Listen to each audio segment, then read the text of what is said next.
My husband canceled our anniversary dinner, claiming he had to work late. I watched through the rain-streaked windshield as he walked into another woman's house with champagne and roses meant for me.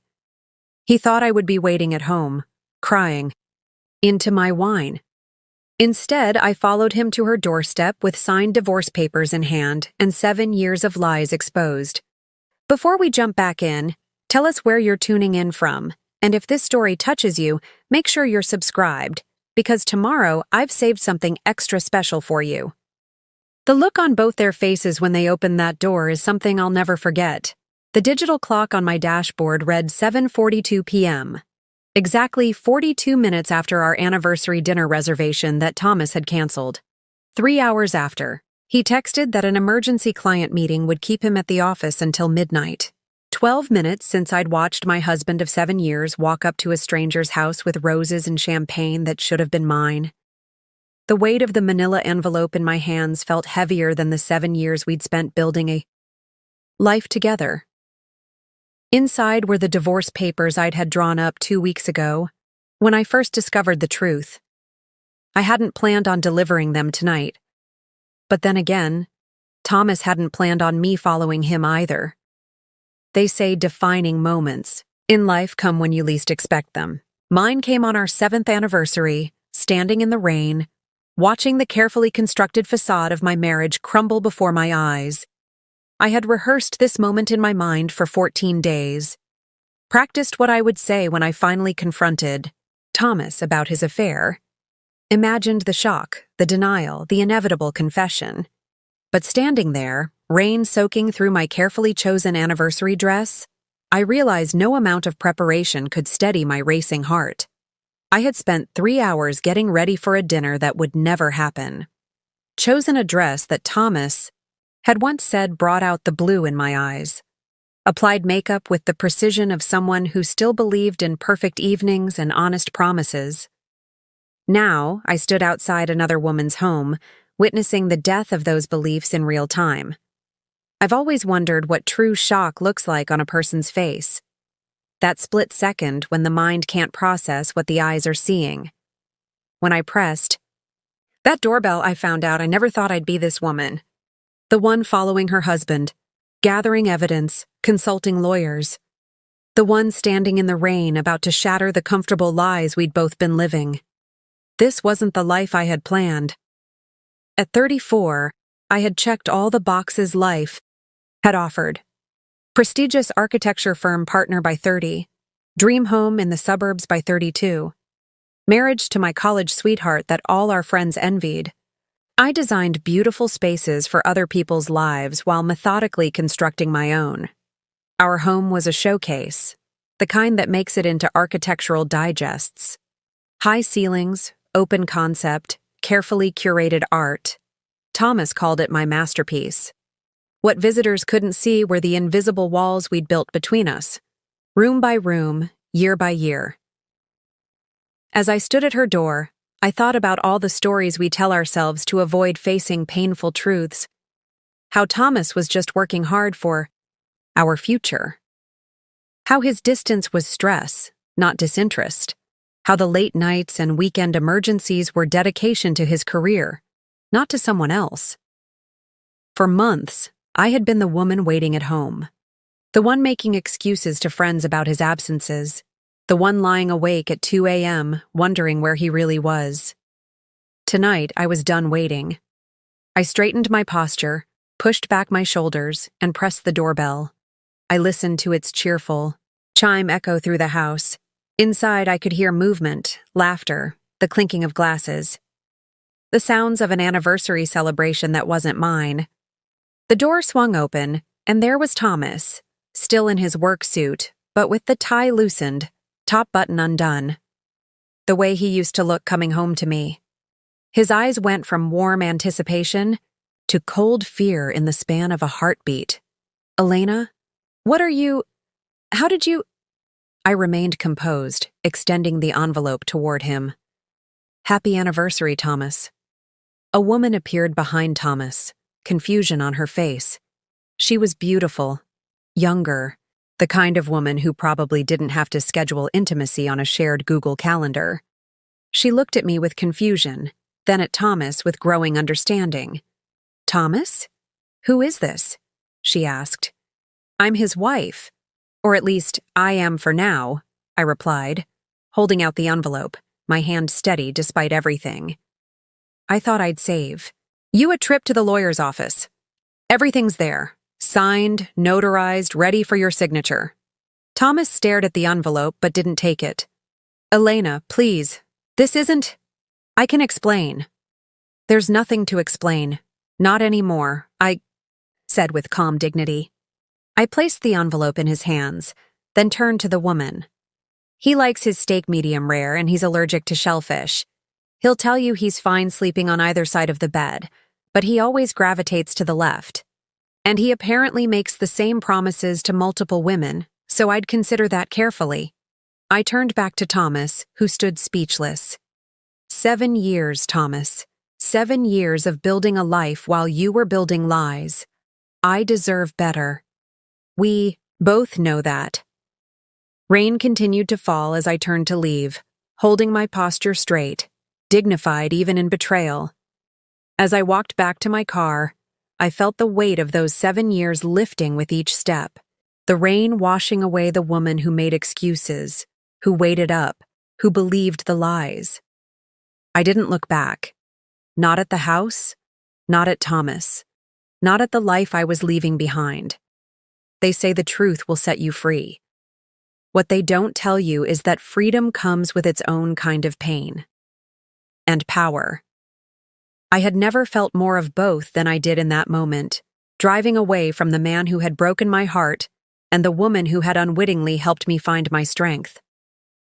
7 years earlier, I stood beneath an archway of white roses, my hands trembling as I held Thomas's. The autumn sun filtered through the trees surrounding us, creating patterns of light and shadow across his face. His eyes, those deep brown eyes that had captivated me since our first meeting in advanced design studio at university, were filled with unshed tears. "I promise to be your partner, your confidant, your greatest supporter," Thomas said, his voice steady despite the emotion in his eyes. "I will love you through success and failure, through joy and sorrow, through all the designs we create together. This I vow to you, today and always." I believed every word. Why wouldn't I? We had been the golden couple of our architecture program. Thomas with his innovative structural designs, and me with my eye for livable spaces that told stories. Our professors had joked that between us we could revolutionize residential architecture. We had dreams of starting our own firm someday, of building homes that changed how people lived. Our courtship had been a blueprint as carefully drawn as any of our designs. Coffee dates between classes turned into late nights in the studio, working side by side, his shoulder brushing mine as we leaned over drafting tables. Our first kiss happened surrounded by foam core models and blueprint paper, when he stayed, up all night helping me finish my final project after my computer crashed. By graduation, our classmates treated us as a single entity, Thomas and Elena. "You two just make sense together," my best friend Mia told me at our engagement party. "Like you were designed as complementary pieces of the same structure."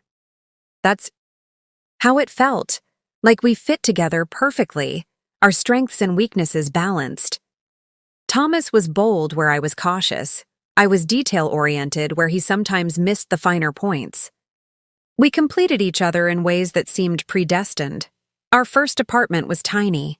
A 1-bedroom walk-up with windows that stuck in the summer and radiators that clanged all winter. But it was ours.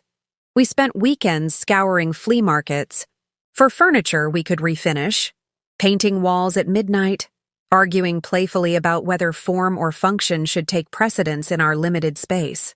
The bathroom door never quite closed right, and the kitchen barely fit both of us at once, but we loved it. We made plans there, sprawled on our second-hand couch, legs intertwined, sketching our future on paper napkins. Someday, Thomas would say, tracing imaginary floor plans in the air above us, we'll build our dream house, with a studio for each of us overlooking the garden. I'd add to his vision, and a kitchen big enough for us to cook together without bumping elbows. Preparing and narrating this story took us a lot of time, So if you are enjoying it, subscribe to our channel. It means a lot to us. Now back to the story.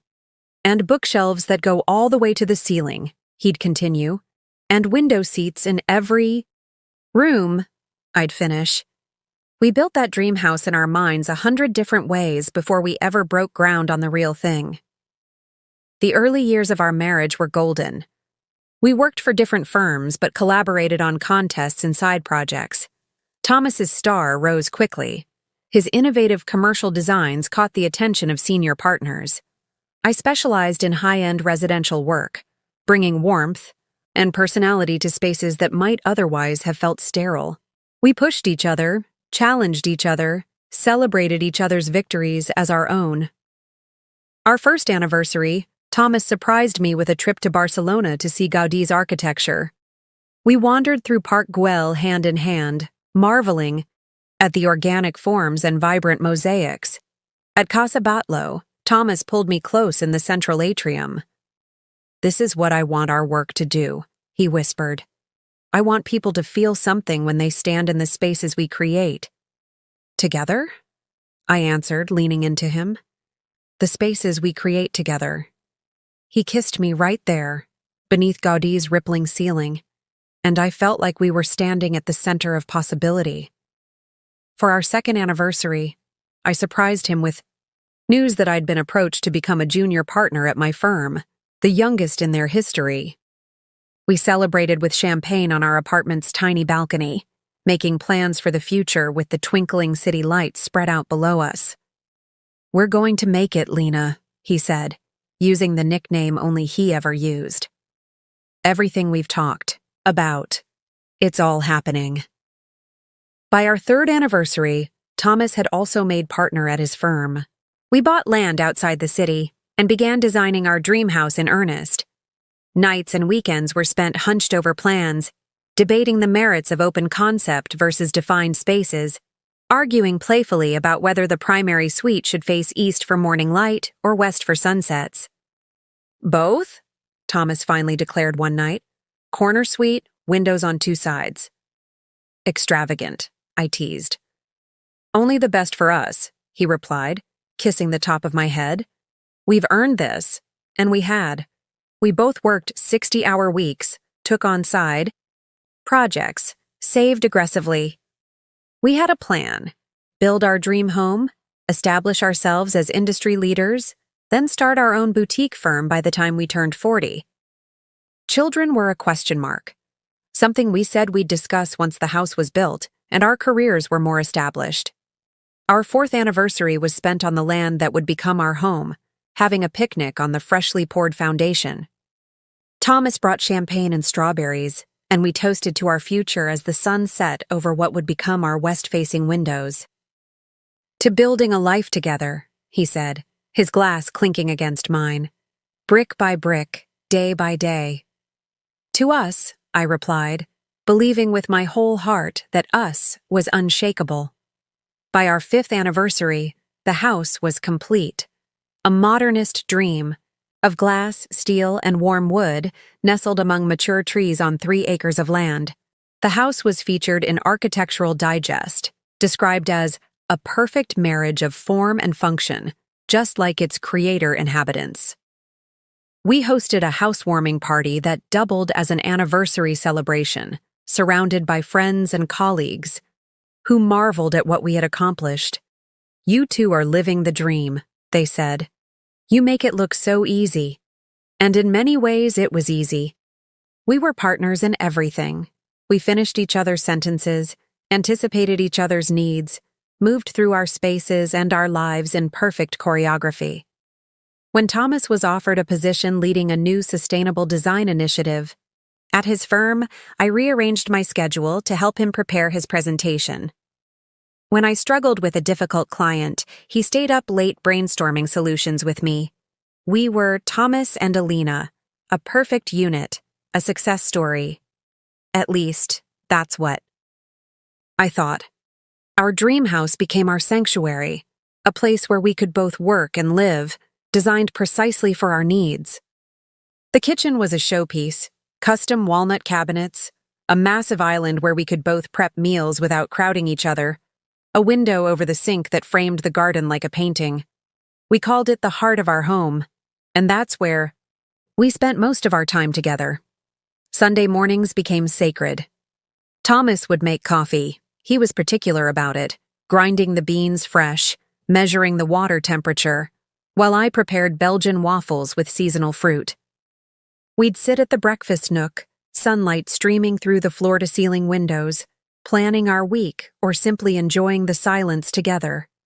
"This is perfection," Thomas said one such morning, gesturing around us with his coffee mug.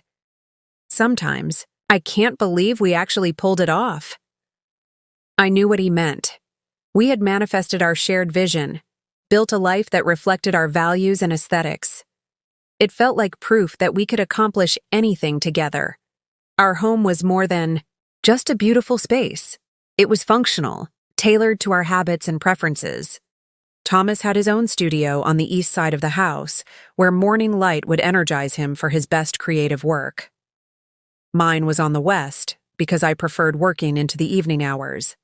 The primary suite had a sitting area where we would sometimes end the day, Thomas reading architectural journals while I sketched preliminary designs for upcoming projects. "We should write a book," Thomas suggested one evening, "about designing a home that truly works for the people who live in it, not just aesthetically, but emotionally, functionally." "We could," I agreed, looking up from my sketch pad. "There's so much focus on how homes look for magazines, and not enough on how they feel to live in." He smiled at me over his reading glasses, and I felt that familiar flush of connection, the certainty that I had found someone who truly understood me, who valued what I valued. Our private rituals defined our marriage as much as our public achievements. The way Thomas would bring me tea when I was working late on a difficult project, the notes I would leave in his briefcase before important presentations, the shorthand we'd developed over years, a raised eyebrow across a crowded room that meant, "Ready to go?" or a hand on a shoulder that said, "I'm proud of you." Physical intimacy ebbed and flowed as it does in any long-term relationship, but there was a tenderness between us that felt constant. Thomas knew exactly how to massage away the tension I carried in my shoulders after hours at the drafting table. I knew the precise spot at the base of his neck that would make him melt under my fingers after a stressful day. "No one knows me like you do," he would murmur as I worked out the knots in his shoulders. Even our disagreements had a pattern, a rhythm we had perfected. Thomas would get intense, his voice rising with passion about whatever we were discussing. I would grow quieter, more measured. We'd reach an impasse, step away to cool off, then come back together with compromises already forming. We rarely went to bed angry. It was one of our unspoken rules. "You're stubborn," he would say with a half smile. "I'm precise," I would counter. "There's a difference." "It's a good thing I love your precision," he'd reply, pulling me close. Career successes mounted for both of us. Thomas led a team that won an international competition for an eco-friendly corporate campus. I was named one of 40 under 40 in the design world. Our holiday cards became a creative challenge each year, usually featuring our house photographed in different seasons with updates about our projects. Friends often commented on how in sync we seemed. At dinner parties, we would finish each other's thoughts or simultaneously reach for the same object. Mia once joked that we had developed a hive mind. "You're like one person in two bodies," she said. It's equal parts adorable and annoying to the rest of us mere mortals. We laughed, but I secretly loved that others could see the connection we felt. There was pride in being half of such a seemingly perfect union. Through it all, our home remained our greatest collaboration. We continued to refine it, update it, adapt it to our evolving needs. When Thomas started cycling, we converted part of the garage into a workout area. When I began taking on more historical renovation projects, we built additional bookshelves for my growing collection of architectural history texts. Our 6th anniversary was spent in Japan, touring traditional homes and gardens. We walked hand in hand through temple grounds, taking inspiration from the perfect balance of indoor and outdoor space, the attention to detail, the celebration of natural materials. We should incorporate more of this mindfulness into our next projects, Thomas said as we sat beside a koi pond, watching the fish swim lazy circles. The idea that every element serves both a practical and spiritual purpose, I agreed. Nothing extraneous, nothing wasted. Exactly, he smiled, squeezing my hand. You always understand what I'm trying to say, even when I can't quite articulate it. That night, in our ryokan with sliding paper doors and tatami mats, we made love with a tenderness that brought tears to my eyes. Afterward, lying in his arms, I felt a completeness that seemed unassailable. 7 years next year, he whispered against my hair. Isn't that supposed to be when people get itchy? The 7-year itch is a myth, I replied, tracing patterns on his chest. We're stronger than ever. He kissed the top of my head. You're right. We're the exception to every rule. I believed that. I believed in us, in the foundation we had, built in the walls we had raised together, in the roof that sheltered our dreams. Our marriage wasn't just a relationship. It was architecture of the most personal kind, designed with intention, built to last. How could I have known that even as we lay there, the structure was already beginning to crack? The morning after the Yao Gala, I made a decision. I wouldn't become the suspicious, insecure wife. I wouldn't let Vanessa Monroe have that power over me. Not again. Not after all these years. I was a successful architect, a confident woman who had built a beautiful life. I refused to let old insecurities cloud my judgment. But the universe had other plans. A week later, I was having lunch with Mia at a new bistro downtown when I saw them. Thomas and Vanessa, sitting at a corner table by the window, heads bent close, together over what looked like blueprints. His hand rested casually on the back of her chair. She laughed at something he said, tossing her perfect hair over her shoulder. Elena, you okay? Mia's voice seemed to come from far away. You look like you've seen a ghost. In a way I had, the ghost of my teenage self, insecure and betrayed. That's Thomas, I said quietly, nodding toward their table. With Vanessa. Monroe? Mia followed my gaze, her eyes widening. Wait, the Vanessa Monroe? The one who… Yes, I cut her off. Apparently she's working with his firm on a project. And he didn't tell you it was her? Mia's voice had an edge to it. He mentioned working with the founder of a wellness company. He didn't specify. Mia's eyes narrowed. That seems like a pretty significant detail to omit. Before I could respond, Thomas looked up and saw me.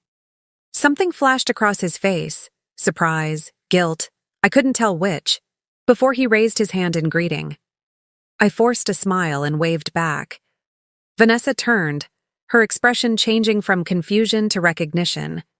She gave me a bright, artificial smile that didn't reach her eyes. Should we go say hello? Mia asked, already half rising. No, I said quickly. They're working. We shouldn't interrupt. The truth was, I couldn't bear the thought of making small talk with Vanessa, of pretending we were just old classmates with no history.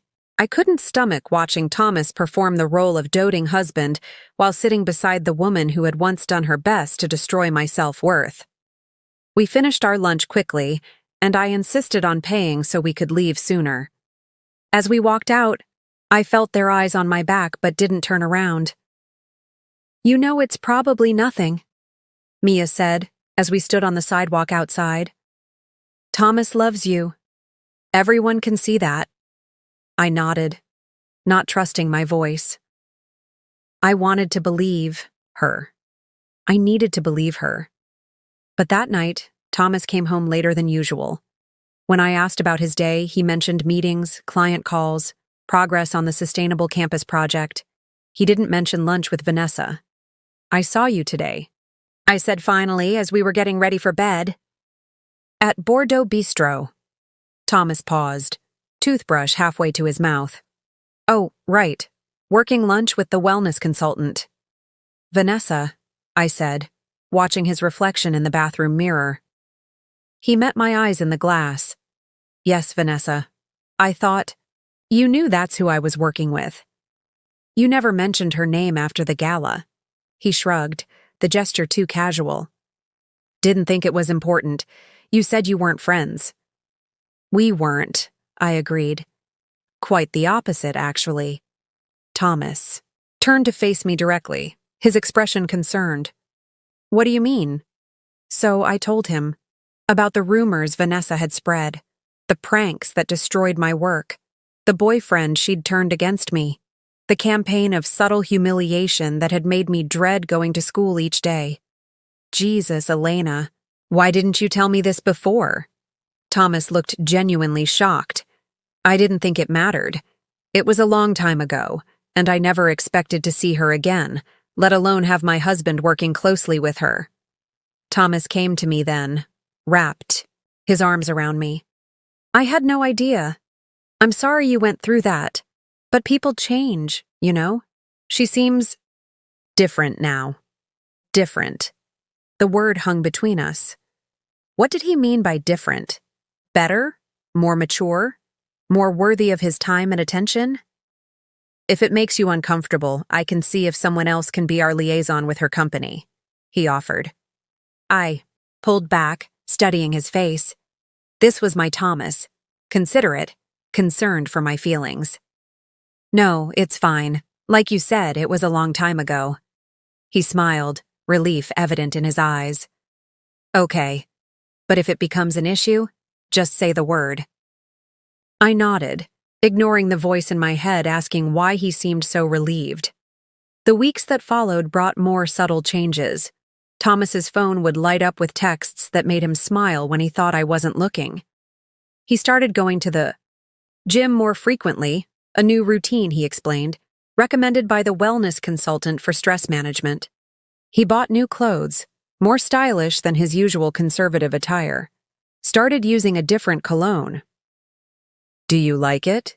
He asked one morning, after applying the unfamiliar scent. It's supposed to have stress-relieving properties. Part of the whole wellness initiative. I hated it. It didn't smell like my Thomas. But I smiled and said it was nice, because what else could I say? It smells like another woman's preference? It smells like you're becoming someone I don't recognize? Our conversations grew more superficial. We discussed schedules, household matters, professional obligations. But the deeper sharing that had always characterized our relationship began to fade. When I tried to talk about my concerns for a historic renovation project I was leading, Thomas listened with half his attention, his eyes frequently drifting to his phone. Sorry, he'd say when I called him on it. Just a lot on my mind. With this project. Always this project. With Vanessa. One Sunday morning, Thomas announced he needed to go into the office for a few hours. On Sunday? I asked, surprise evident in my voice. Our Sunday mornings were sacred, had been since we moved into our dream home. Just for a bit. We have a big presentation tomorrow and I need to finalize some details. He kissed me goodbye, promised to be back for lunch. I watched from the kitchen window as he backed his car out of the driveway, noticed how he had dressed, more carefully than usual for a casual Sunday work session. When he was gone, I did something I'd never done before. I went into his home office, not to snoop, at least that's what I told myself, but to collect the coffee mug he'd left there the night before. His desk was meticulously organized as always. Blueprints rolled neatly in their tubes, reference books lined up by height, a framed photo of us on our wedding day, and a small gift bag pushed slightly behind the monitor. I shouldn't have looked. I knew I shouldn't, but my hand moved of its own accord, drawing the bag forward. Inside was a small jewelry box, and within it, a delicate silver bracelet with a single charm, a miniature dumbbell. A private joke for the wellness consultant, perhaps? The gift receipt was still in the bag. Dated 3 days ago. Our anniversary was still 2 weeks away, and we had never given each other fitness-themed jewelry. This wasn't for me. I carefully replaced everything exactly as I had found it, my hands trembling. Then I took his coffee mug to the kitchen, washed it methodically, and placed it back in the cabinet where it belonged. When Thomas returned that afternoon, I was sketching in my studio, focusing intently on a detail that didn't matter for a project that could have waited. He popped his head in, asked if I wanted to take a walk. I declined, claiming a deadline. "You work too hard," he said, his voice warm with concern.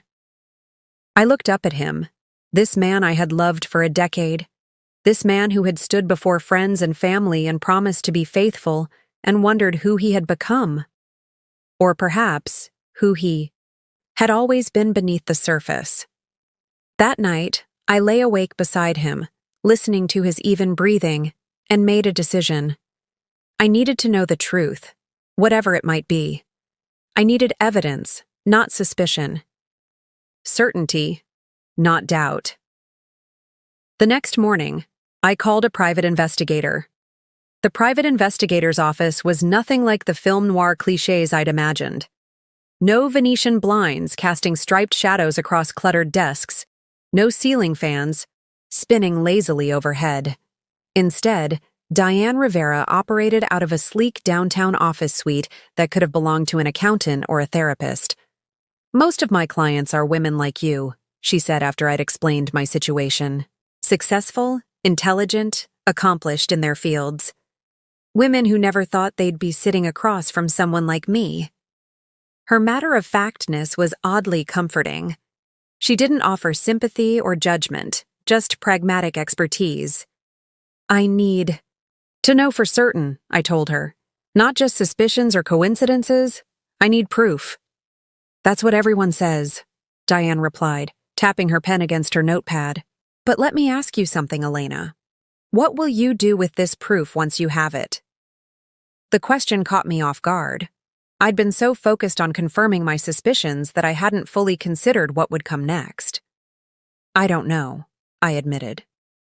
"I suppose that depends on what you find."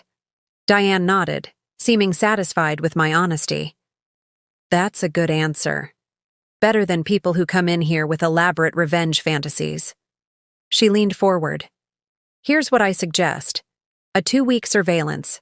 We'll track Thomas's movements, document any meetings with this Vanessa person, gather whatever evidence exists. Then you can decide your next steps with complete information." I wrote her a check, provided Thomas's schedule and Vanessa's details, and walked out feeling both relieved and horrified. Relieved that someone else would now carry the burden of my suspicions. Horrified that I had become a woman who hired someone to spy on her husband. The next 2 weeks were an exercise in pretending. I pretended everything was normal when Thomas mentioned late meetings. I pretended to believe him when he said he was going to the gym. I pretended not to notice how he always seemed to find a reason to check his phone when he thought I wasn't looking. Meanwhile, Diane sent me brief, cryptic updates. Subject observed entering location A at 12:30. Left at 2:15. Subject and person of interest met at location B for approximately 45 minutes. Surveillance continuing. More details at our meeting. I stopped sleeping properly. Found myself standing in our beautiful kitchen, the one we had designed together with such care, feeling like a stranger in my own home.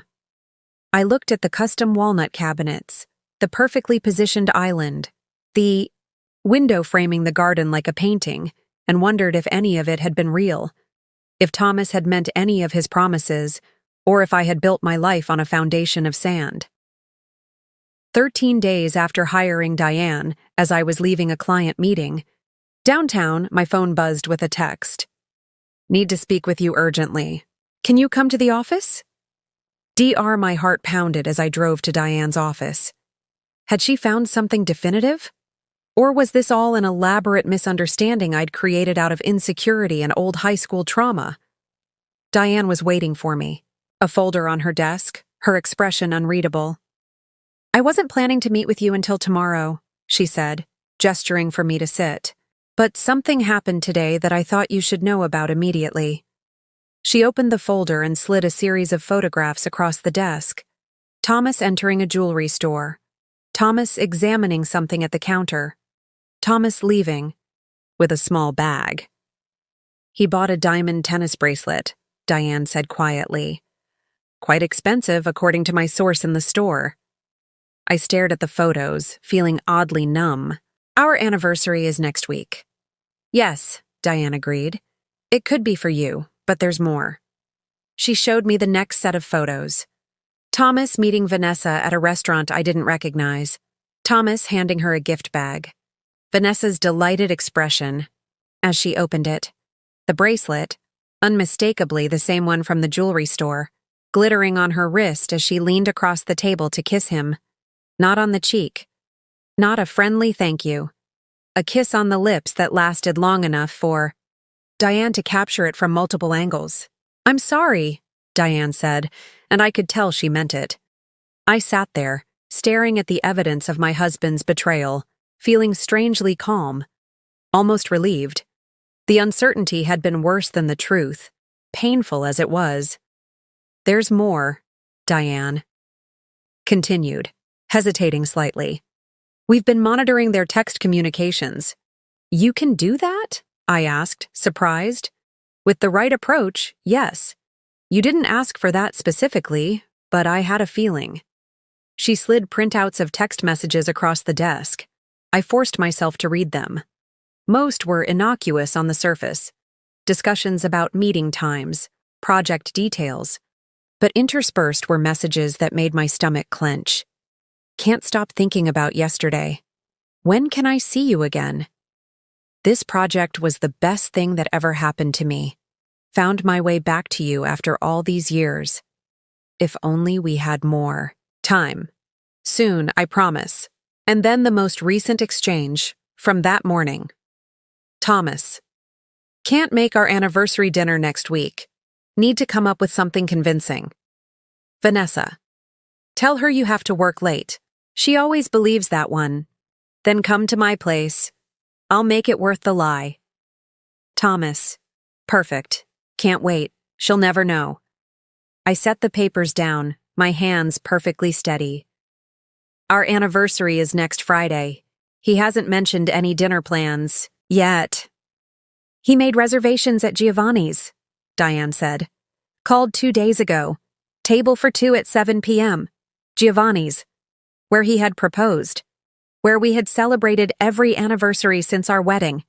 Where he was planning to stand me up so he could be with Vanessa. There's one more thing, Diane said, pulling out a final set of photos. They've been looking at apartments together. The images showed Thomas and Vanessa touring what appeared to be a luxury condo downtown, holding hands as they walked through empty rooms, standing on a balcony, his arm around her waist, looking out at a view of the city. When? My voice sounded strange to my own ears. Yesterday afternoon, when he said he had a client meeting. I nodded, absorbing this final piece of the puzzle. Do you have copies of all of this for me? Of course. Diane handed me a USB drive and a sealed envelope. Everything's here. Photos, texts, detailed reports of their meetings, dates, times, locations. I took them, slipping them into my bag. Thank you. What will you do now? She asked. The same question from our first meeting. For the first time in weeks, I felt a strange clarity. The path forward suddenly obvious. I'm going to see my lawyer, I said, and then I'm going to make some plans of my own. As I drove home, the evidence safely tucked in my bag, I thought about all the signs I'd ignored. The late nights, the changed passcode on his phone, the new clothes, the different cologne, the growing distance between us.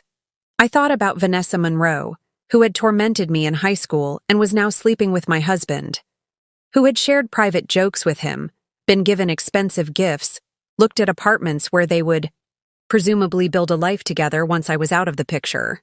I thought about Thomas, who had stood before our friends and family and promised to love me forever, who had helped design our dream home, board by board, room by room, who had looked me in the eye and lied, day after day, month after month. By the time I pulled into our driveway, I had stopped shaking, stopped feeling anything at all, really. In its place was a cold, clear determination. Thomas wouldn't be coming home until late, I knew. Another work emergency that was actually a rendezvous with Vanessa. It gave me time to make some calls, set some things in motion. I had 2 weeks until our anniversary. 2 weeks to prepare for the moment when Thomas would tell me he had to work late, when he would expect me to believe him one more time, when he would go to Vanessa thinking I was safely at home, devastated, but compliant. 2 weeks to ensure that when that day came, I would be ready. The next morning, I watched Thomas prepare for work with new eyes. Every movement, every gesture now seemed like a performance. The way he kissed my cheek before leaving, perfunctory, distracted. The casual "love you" tossed over his shoulder as he grabbed his keys. The practiced smile that never quite reached his eyes. Had it always been this way? Had I simply failed to notice the artifice, or had it developed gradually as his attention shifted to Vanessa? That evening, when he returned home, earlier than usual, I noted, I decided to test the waters. I was thinking, I said as we prepared, dinner together, chopping vegetables side by side in our perfect kitchen. Maybe we should do something special for our anniversary this year. Thomas's knife paused momentarily before resuming its rhythm. Like what? Maybe a weekend away? The Berkshire cabin we stayed in that winter could be nice. He didn't look up from the cutting board. I don't know if I can get away that weekend. The Sustainable Campus presentation is the following Monday. Lie, smooth and practiced. I almost admired the ease with which he delivered it. Oh? I kept my voice neutral. You didn't mention that, didn't I? Must have slipped my mind with everything going on. I set down my knife, turning to face him directly. A lot of things seem to be slipping your mind lately, Thomas. Now he looked up, wariness flickering across his features. What's that supposed to mean? You've been distracted, distant, always on your phone, working late more often than not. I barely see you anymore. A beat of silence as he formulated his response. I could almost see him sorting through possible explanations, selecting the one that would raise the fewest questions. I know I've been preoccupied with this project, he said finally, his expression softening into practiced concern. I'm sorry, Lena. It's been intense, but it'll calm down soon. The nickname, Lena, that once made me feel special, now felt like another manipulation. A calculated reminder of our intimacy, deployed precisely when I was questioning it. Is it just the project? I asked, my voice steadier than I felt. Or is there something else you want to tell me? His eyebrows drew together in a perfect simulation of confusion. What else would there be? I studied him, this man I had loved, trusted, built a life with, and saw a stranger. Or perhaps I was finally seeing the real Thomas, the one who had been hidden beneath the architect-husband persona all along. I don't know, I said after a long pause. But it feels like you're pulling away. Like there's something you're not telling me. Thomas set down his knife and turned to face me fully, placing his hands on my shoulders. The gesture that once would have comforted me now made my skin crawl. Elena, he said, his voice soft with manufactured sincerity. There's nothing going on. I'm just buried in work. This project is high profile, career-defining. Once it's over, things will go back to normal. I promise. Another lie. I knew from the text messages that he and Vanessa were already planning their future together. That normal would never return.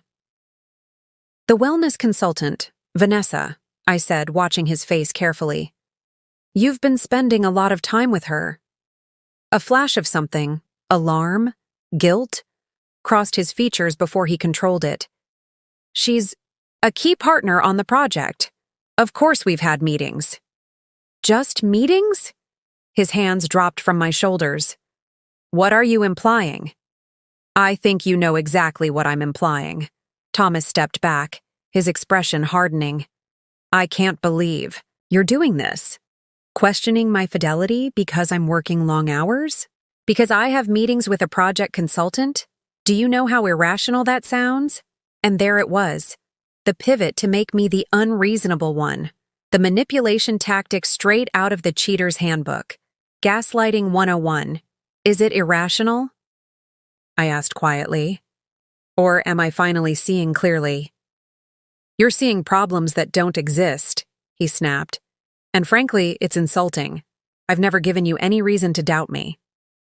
The audacity of the statement almost made me laugh. Never given me reason to doubt? While he was actively planning to stand me up on our anniversary to be with another woman, I could have confronted him then. Thrown the evidence in his face, the photos, the text messages, the apartment viewings, watched his carefully constructed lies crumble. But something held me back. A need to understand the full extent of his deception, a desire to know just how far he would go to maintain the facade. You're right, I said, affecting a contrite tone. I'm sorry. I've been stressed about my own projects, and I guess I projected that onto you. Relief washed over his face. He believed I had backed down, that his misdirection had worked. It's okay, he said, pulling me into an embrace that felt hollow. We're both under pressure. Let's just get through these next few weeks, and then we can focus on us again. I nodded against his chest, wondering if he could feel how stiff I was in his arms, how every muscle in my body resisted this false intimacy.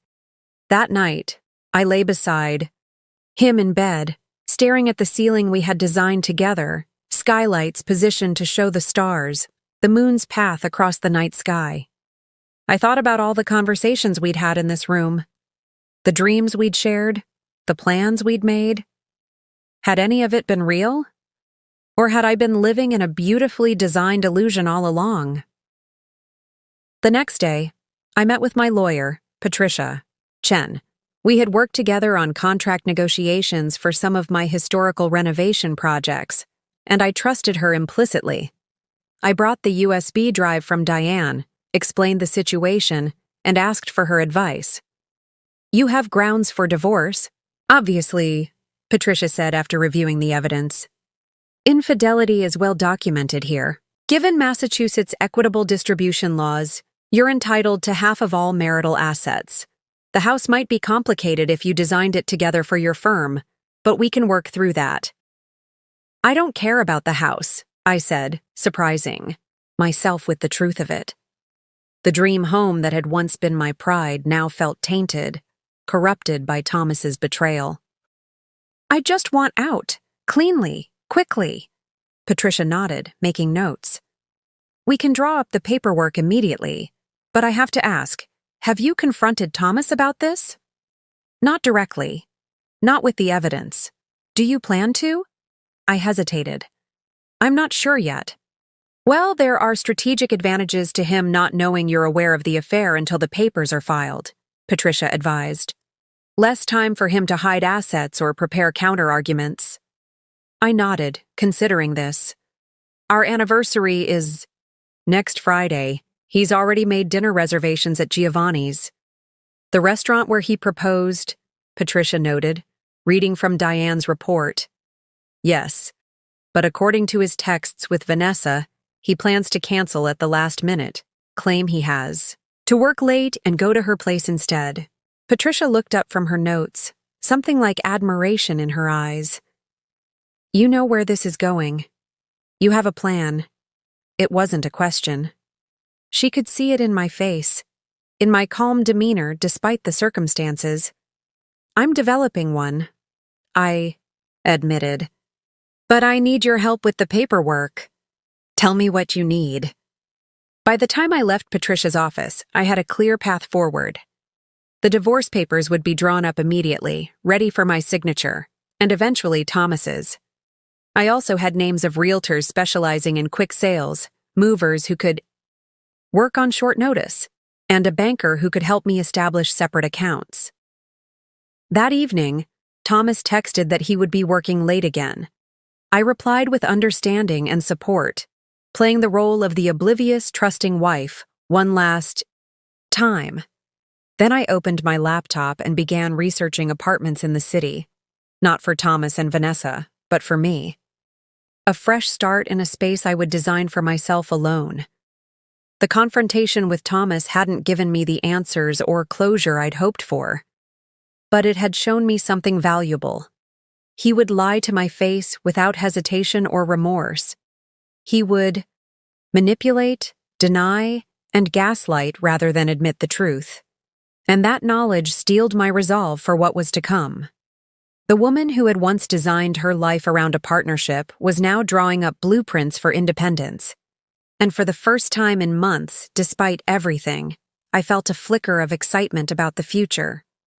With just 10 days until our anniversary, I shifted into methodical mode. The same mindset I used when approaching a complex architectural project. I needed to understand every dimension of Thomas's deception before I could dismantle it. I started by reviewing all the evidence Diane had collected. The photos told a clear story. Thomas and Vanessa meeting at restaurants, entering her apartment building, shopping for furniture, viewing the downtown condo. The timestamps created a damning timeline.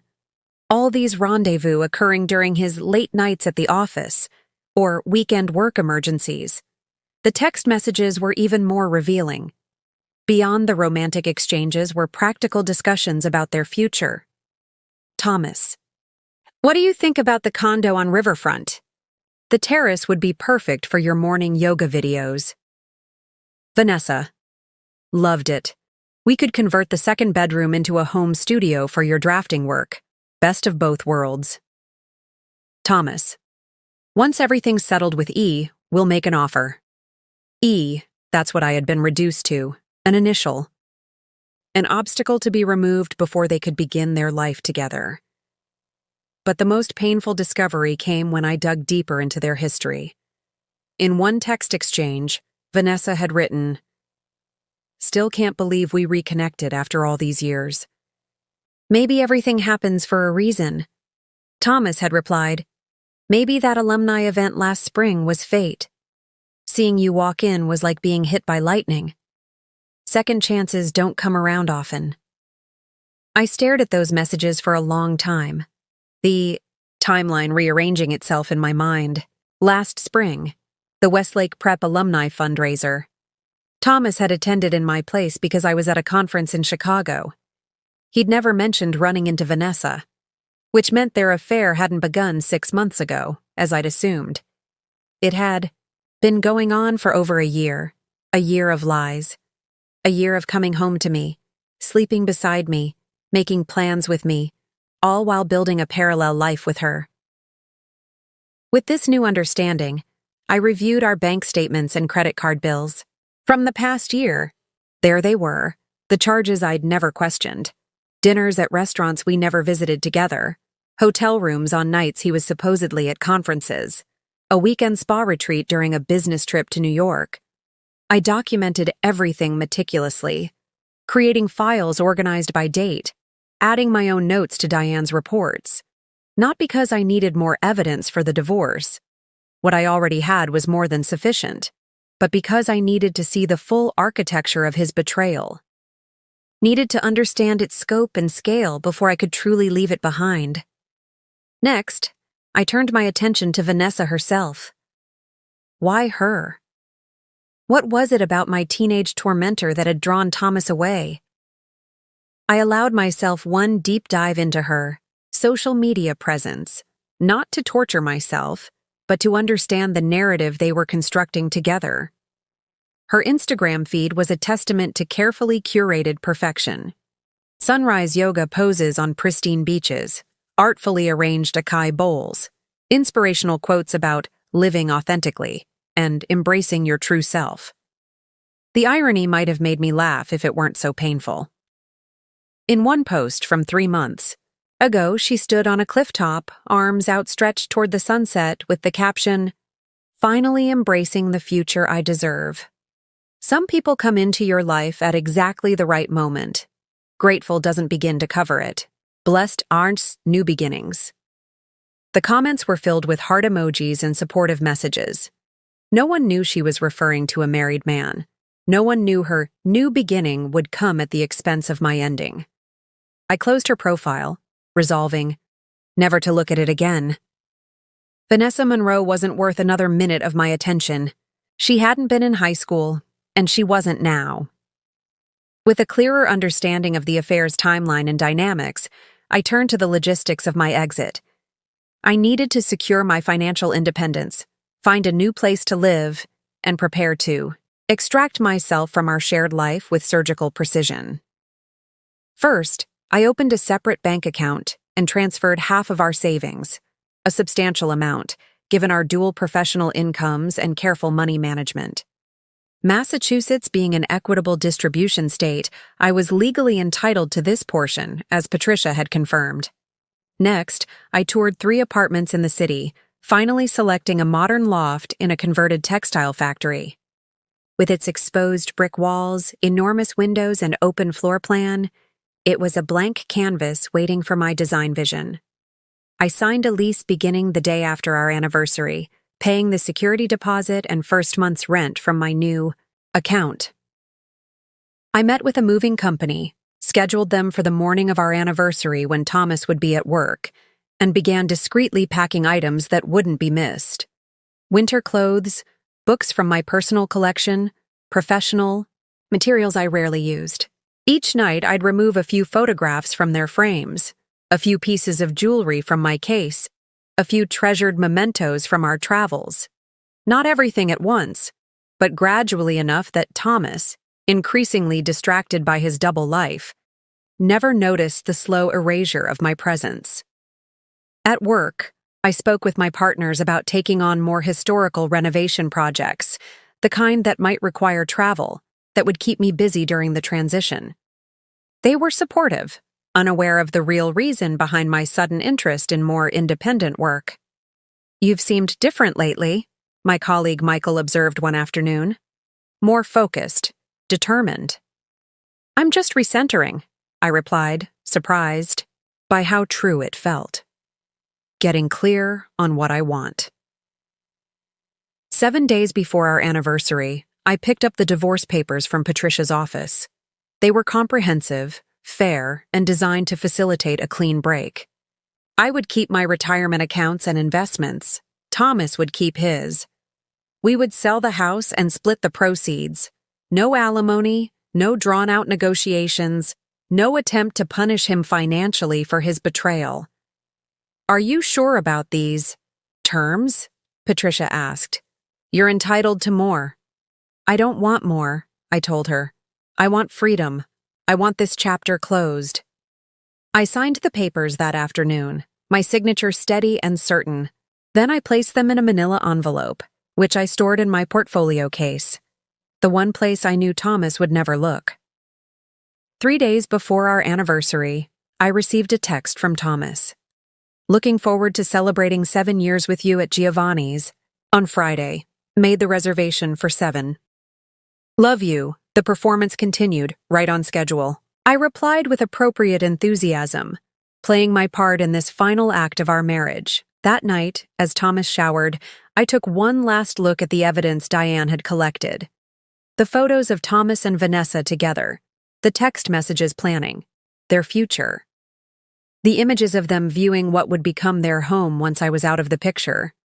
I copied everything to a USB drive, printed key text exchanges and photos, and placed them all in the manila envelope with the divorce papers.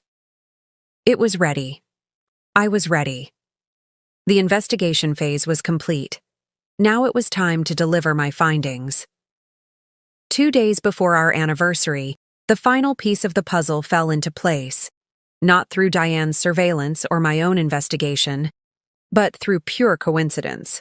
I was meeting with a potential client in the cafe of the Museum of Fine Arts, discussing the renovation of her Victorian brownstone, when I overheard a familiar laugh. Vanessa was seated at a table across the room. deep in conversation with an elegant older woman I didn't recognize. I kept my focus on my client, but couldn't help glancing over occasionally. There was something about the older woman's profile that seemed strangely familiar. The distinctive slope of her nose, the way she gestured with her hands while speaking. When my meeting concluded, I took a circuitous route to the exit that brought me closer to their table. As I passed, I heard the older woman say, "I still can't believe you're dating Thomas Reynolds. I always hoped you two would reconnect after college." I froze mid-step, then forced myself to keep walking, my mind racing. After college? Thomas. And Vanessa had known each other in college? That wasn't possible. Thomas went to MIT. I'd met him there in the architecture program. Vanessa had gone to... Where had she gone? I searched my memory and came up blank. High school had been so traumatic that I'd deliberately avoided learning anything about her life afterward. Once safely outside the museum, I called Mia. "Do you remember where Vanessa Monroe went to college?" I asked without preamble. "Hello to you too," Mia replied. "And yes, unfortunately, she went to MIT. Her father was some big donor, so she got in despite being academically mediocre. Why are you asking about her?" MIT. The same university where I'd met Thomas, where we'd fallen in love over drafting tables and model buildings. Or so I'd thought. "Did Thomas know her there?" I asked, my voice sounding distant to my own ears. "Thomas? I don't think so. They were in completely different programs. She was in business or communications or something. Why would they have crossed paths?" "Just wondering," I said vaguely. "Listen, I have to go. I'll call you later." I ended the call and stood still on the museum steps, piecing together this new information. Thomas and Vanessa had attended the same university at the same time. They might have known each other before I came into the picture. Before the alumni event where Thomas claimed they'd reconnected. When I got home, I went straight to our storage closet and pulled out Thomas's college yearbooks. Relics he kept out of nostalgia, but rarely looked at.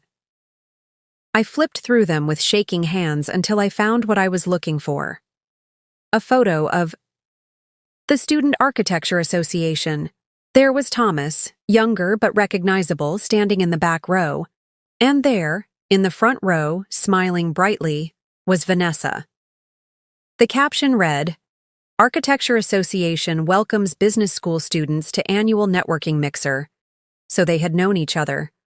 Had possibly been more than acquaintances, and neither of them had ever mentioned it.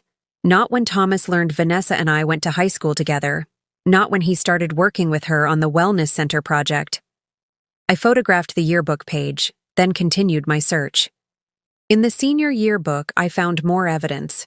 Thomas and Vanessa at the same graduation party, standing close together in the background of a group shot. Her hand on his arm, familiar, intimate. I sat back on my heels, the yearbook open in my lap as a new possibility took shape in my mind. What if Thomas had known exactly who Vanessa was when he started working with her? What if he had known about our history, how she had bullied me, humiliated me, and pursued her anyway? Or worse, what if they had been involved in college before Thomas and I met? What if she was the one who got away, and I had been the consolation prize? I returned to Diane's files with new purpose, searching for any mention of their college, connection in the text messages she had intercepted. I found it in a thread from 2 months earlier. Vanessa, remember that night in the architecture studio? When we nearly got caught by the security guard? Thomas, how could I forget? I still have that pencil sketch you did of me sleeping on the drafting table. Vanessa, you do not. That was 15 years ago. Thomas, of course I kept it. I kept everything from those days. Just couldn't bring myself to throw away any reminder of you, even after, well, you know, Vanessa. After I chose Bradley and broke your heart? God, what a mistake that was.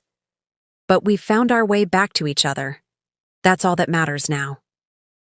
I stared at the exchange, my hands cold. Thomas and Vanessa hadn't just known each other in college. They had been involved, seriously involved. From the sound of it, she had chosen someone else, and Thomas had ended up with me. Was that why he had never mentioned knowing her when the wellness center project began? Because he didn't want me to know I had been his second choice all along? I scrolled through more messages, finding scattered references to their shared past. Thomas. Elena never understood why I insisted on keeping that old drafting table. Couldn't exactly tell her it was where I fell in love for the first time. Vanessa. It's weird that she never knew about us. You never told her, Thomas? Why would I? It was over long before I met her. And once I realized who she was, your high school nemesis, there was definitely no reason to bring it up. Vanessa. God, that's right. I was awful to her in high school. Karma's a bitch, I guess. I was horrible to her. And then you married her. Instead of me. Thomas. Let's not think about the past anymore. We're correcting that mistake now. I felt physically ill. Thomas had known. Had known from the beginning who Vanessa was, what she had done to me. Had married me while carrying a torch for her. And now they were framing their affair as some kind of cosmic correction, as if our marriage had been the detour from their proper path. With trembling fingers, I searched for more and found a conversation from just last week. Vanessa. So have you decided how you're going to do it? After the anniversary dinner cancellation, I mean. Thomas. I'll wait a few weeks, then tell her I'm unhappy, that we've grown apart. I'll suggest a trial separation, move in with you, then file for divorce once some time has passed. Vanessa. That's so civilized. She deserves worse. Trust me. In high school, she was such a pathetic, desperate tryhard, always raising her hand in class, always trying to be perfect. It was nauseating. Thomas. Well, she hasn't changed much. Still obsessed with perfection. Still desperate for validation. It's exhausting, to be honest. Vanessa. You poor baby. Don't worry, I'll make it all better once you're free of her. Speaking of which, have you talked to your lawyer about the house? Thomas. He thinks I can keep it. I did most of the actual architectural work, even though she loves to take credit. With the right arguments, I can make the case it's primarily my creation, not marital property to be divided. I read that exchange 3 times, each word cutting deeper than the last. So this was their plan. Thomas would pretend to be unhappy, suggest a separation, then take our home, the home I had poured my heart into designing with him. Meanwhile, he was already disparaging me to his lover, painting me as pathetic and desperate, the same cruel characterization Vanessa had used to torment me in high school. And Vanessa, she hadn't changed at all. Still cruel, still dismissive, still taking pleasure in my pain, even if I wasn't meant to know about it this time. I closed the files and sat in absolute stillness, letting the full truth wash over me. This wasn't just an affair. This wasn't just betrayal. This was a calculated dismantling of my life by 2 people who had known each other long before I entered the picture. 2 people who viewed my pain as collateral damage in their journey back to each other. Thomas hadn't just lied about working late. He had lied about our entire relationship, about who he was, about what our marriage meant to him, about everything. I thought I had understood the scope of his betrayal. I was wrong. It went deeper, stretched further back in time, was more fundamentally entwined with my history than I could have imagined. Strangely, this final revelation didn't bring more pain.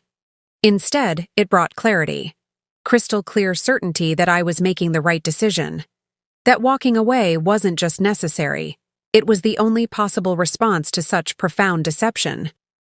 I carefully returned the yearbooks to their shelf, wiped away any traces of my presence in the storage closet, and went to my studio to finalize the last details of my plan.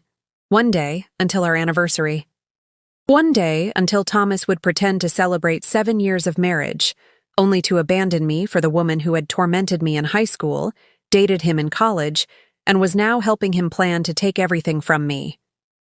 One day, until I turned their plan on its head. The morning of our anniversary dawned bright and clear, sunlight streaming through the bedroom windows we had carefully positioned to catch the first rays of day. Thomas was already gone, an early meeting, he'd claimed, kissing me goodbye while I pretended to be half asleep. I lay in bed for a few minutes, experiencing the strange sensation of knowing this was the last morning I would wake up in this house. The last day I would be Thomas's wife, the last hours of a life I had spent years building. I had expected to feel grief, anxiety, perhaps even second thoughts. Instead, I felt remarkably calm. The path forward was clear now, illuminated by the full revelation of Thomas's betrayal. No more doubt. No more uncertainty. Only action. I got up and dressed carefully, choosing a tailored charcoal pantsuit that made me feel powerful, armored.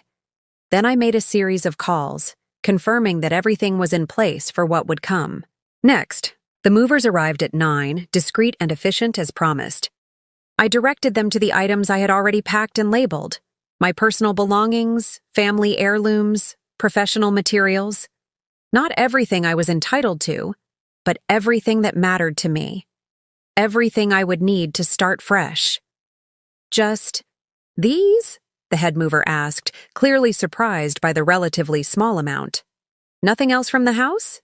Just these, I confirmed. The furniture, the appliances, the carefully curated decor. Thomas could have it all. Let him explain to Vanessa why their new love nest was filled with remnants of his marriage. By noon, the moving truck was loaded and on its way to my new apartment. I walked through the house one last time, saying goodbye not to the physical space, but to the dreams it had contained. The future I had imagined unfolding within these walls. The family we might have started. The growing old together we had planned.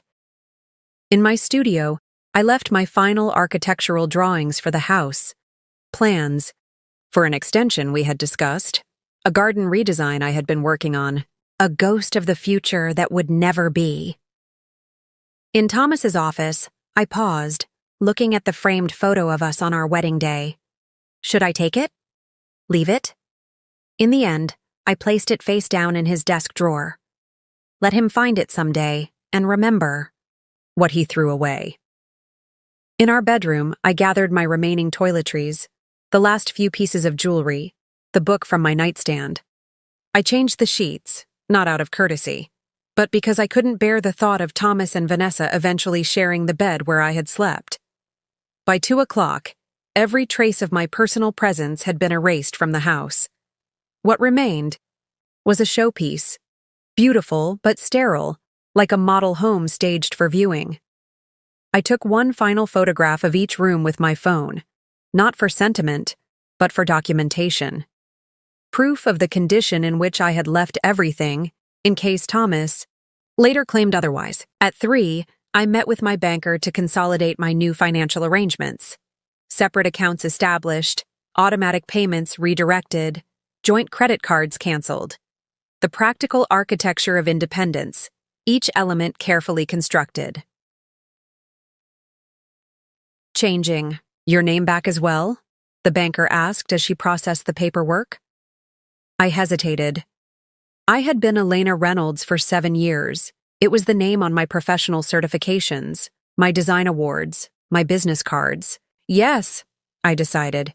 Back to Elena Castillo. By 4, I was at my new apartment, directing the movers as they brought in my belongings. The loft was exactly what I needed. Open, full of light, unencumbered by memories. The exposed brick walls and industrial windows couldn't have been more different from the warm modernism of the house Thomas and I had designed. That was deliberate. No echoes, no reminders. I unpacked only what I needed for the night: a change of clothes, basic toiletries, sheets for the new bed the movers had assembled. The rest could wait. Tonight had its own timeline, its own purpose. At 5, I showered and began getting ready. I dried my hair, applied makeup with careful precision, and chose a dress I had bought specifically for this occasion. Midnight blue, elegant, but not flashy. Professional enough to convey seriousness, but formal enough for what was supposedly an anniversary dinner.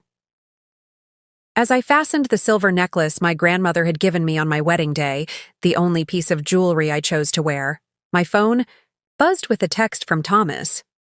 Running a little behind. See you at Giovanni's at 7:15 instead of 7. Can't wait to celebrate with you. Love you.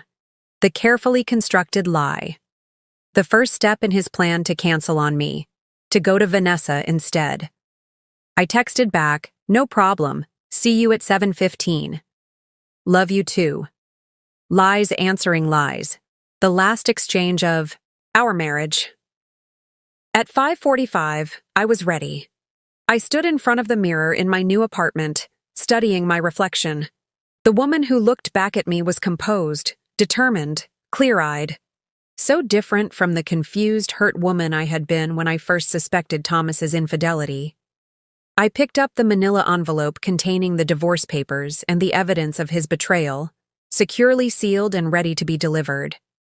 Then I gathered my keys, phone, and purse, and headed for the door. But at the last moment, I paused. Was this really what I wanted to do? Was this elaborate confrontation necessary? Or was it just revenge dressed up as closure?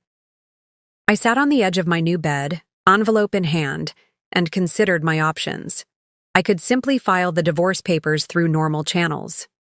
Let Thomas be served at his office or at home. Never see him or Vanessa again. Make a clean break without the drama of confrontation. I could go to Giovanni's as planned, wait for his inevitable cancellation text, then send him the evidence electronically. Let him face his betrayal alone, without the audience of Vanessa or myself. I could even do nothing tonight.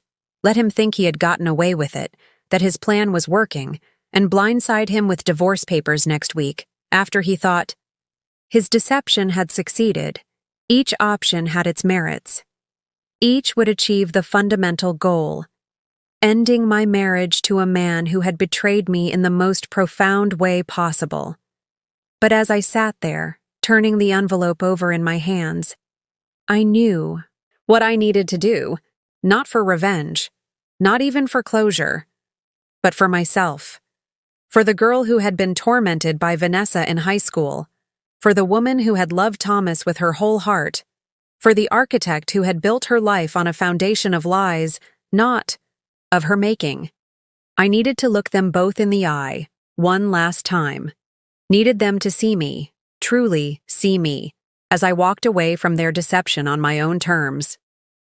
Decision made, I stood up, straightened my shoulders, and walked out the door. The path forward was clear now. No more reacting, no more investigating, no more doubt, only action. The drive to Vanessa's apartment was surreal. I knew the route by heart, having studied the surveillance photos from Diane's investigation so thoroughly. 3rd floor, apartment 3B, in one of those luxury mid-rises downtown with floor-to-ceiling windows and concierge service. The kind of place Thomas and I had always dismissed as style over substance in our architectural critiques. I parked a block away, positioned with a clear view of both the building entrance and Vanessa's balcony.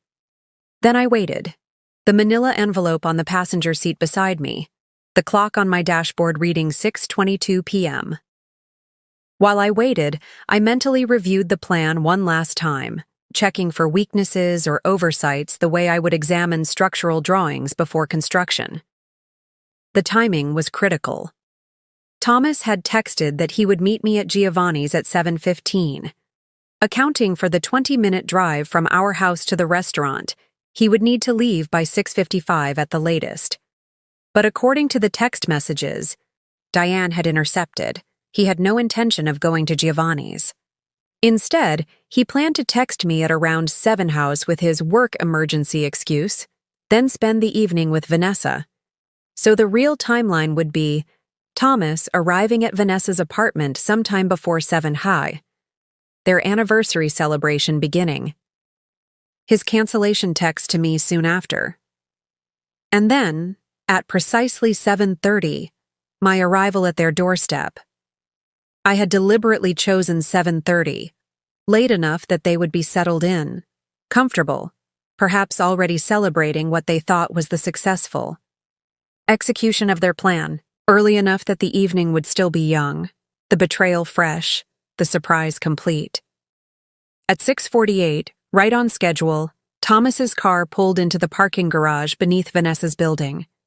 I watched him emerge from the elevator in the lobby. A few minutes later, checking his appearance in the reflective glass of the front doors before proceeding to the inner elevator, he carried a bottle of champagne and what appeared to be a gift bag, presumably containing the diamond tennis bracelet he had purchased for her.